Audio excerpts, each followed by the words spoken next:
প্রিয় চাকরি প্রত্যাশী, গণপ্রজাতন্ত্রী বাংলাদেশ সরকারের অর্থ মন্ত্রণালয়ের প্রশাসন শাখায় একটি নিয়োগ বিজ্ঞপ্তি প্রকাশিত হয়েছে 3 মে 2026-এ।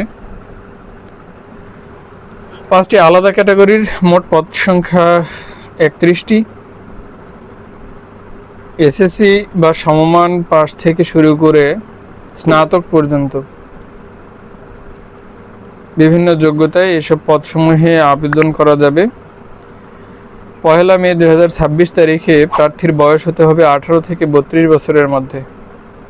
ক্রমিক 1 ও 4 নং পদের ক্ষেত্রে বিভাগীয় প্রার্থীদের সর্বোচ্চ বয়সসীমা 40 বছর পর্যন্ত রাখা হয়েছে।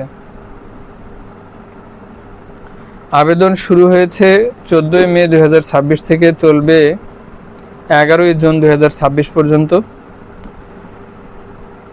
বিজ্ঞপ্তি এবং আবেদনের লিংক ডেসক্রিপশনে দিয়ে দেওয়া হয়েছে, আপনারা সেখান থেকে দেখে নিতে পারেন অথবা অনলাইনেও সার্চ করতে পারেন। আর চাকরির নিয়োগ সংক্রান্ত সর্বশেষ তথ্য জানতে আমাদেরকে ফলো করুন, ইনশাআল্লাহ উপকৃত হবেন।